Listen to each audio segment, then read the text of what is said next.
ডাকসুর আসলে গুরুত্ব কোনোভাবেই কম নয় জাতীয় নির্বাচনের চেয়ে।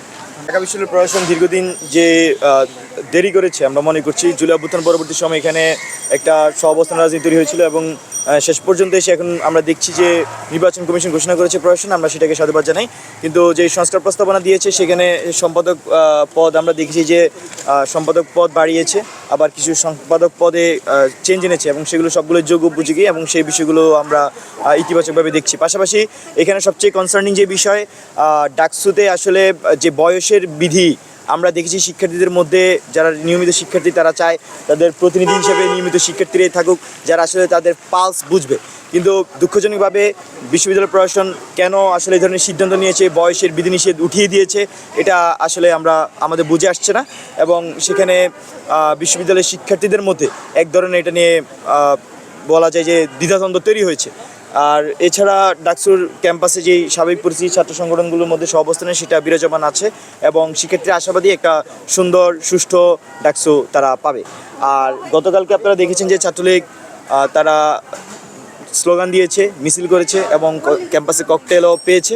আমরা মনে করছি যে এটা খুবই উদ্দেশ্যপ্রণোদিতভাবে ক্যাম্পাসকে অস্থিতিশীল করার তারা একটা পরিস্থিতি তৈরি করার চেষ্টা করছে এবং বিশ্ববিদ্যালয় প্রশাসন এই ধরনের পরিস্থিতিকে উত্তরণের জন্য তাদেরকে সবসময় সতর্ক থাকা উচিত।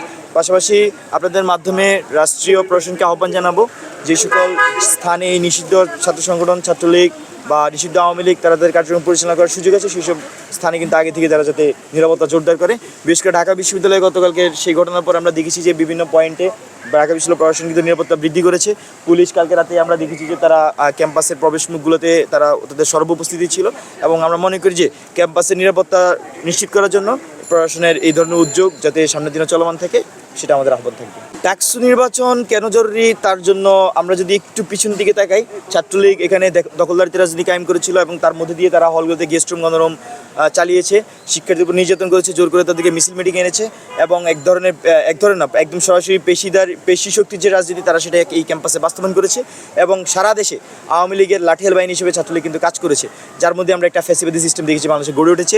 2000 মানুষের জীবনের বিনিময়ে এখানে ছাত্ররা এই জাতিকে আমরা মনে করি যে দ্বিতীয়ভাবে মুক্ত করেছে এই ফ্যাসিবাদের হাত থেকে। তো ডাকসু হচ্ছে এমন একটি প্রতিষ্ঠান, যেই প্রতিষ্ঠান বাংলাদেশের ইতিহাসে একটি গণতান্ত্রিক প্রতিষ্ঠান হিসেবে বিখ্যাত এবং এই প্রতিষ্ঠান সহ দেশের সকল ছাত্র সংগঠন যদি চালু থাকে তাহলে ক্যাম্পাসগুলোতে কোনো ছাত্র সংগঠনই তার এই ফ্যাসিবাদী যে মনোভাব সেটা প্রকাশ করার সুযোগ পাবে না, তারা ক্যাম্পাসগুলোতে দখলদারিত্ব করতে পারবে না এবং একই সাথে শিক্ষার্থীদের যখন মত প্রকাশের তাদের নেতৃত্ব নির্বাচনের সুযোগ থাকবে, সেক্ষেত্রে যারা নেতৃত্বে আসতে চাবে তারা কিন্তু শিক্ষার্থীদের হয়ে কাজ করবে, কোনো লেজুর ভিত্তি করবে না, কোনো দলের কোনো বাইরের লোকের এজেন্ডা বাস্তবায়ন করবে না ক্যাম্পাসে। তো সেই জন্য আমরা মনে করছি ক্যাম্পাসে ডাকসু দরকার। এছাড়াও ক্যাম্পাসে এর বাইরে ক্যাম্পাসে শিক্ষার্থীদের যেসব ওয়েলফেয়ার করার সুযোগ আছে এবং শিক্ষার্থীদের পক্ষ থেকে প্রতিনিধি হিসেবে কথা বলার সুযোগ আছে, শিক্ষার্থীরা যদি বৈধ প্রতিনিধি নির্বাচন করে সেক্ষেত্রে বৈধ প্রতিনিধির অনেক বেশি দায়বদ্ধতা থাকবে তাদের এই কাজগুলো, তাদের ওয়েলফেয়ার যে কাজগুলো আছে সেগুলো করার জন্য। তো সর্বোপরি ক্যাম্পাসের একটি গণতান্ত্রিক পরিবেশ, মুক্ত চিন্তা চর্চা, একই সাথে সাংস্কৃতিক চর্চা, পাশাপাশি সার্বিক অর্থে দেশের স্বার্থে শিক্ষার্থীদের স্বার্থে ডাকসুর আসলে গুরুত্ব কোনোভাবেই কম নয় জাতীয় নির্বাচন।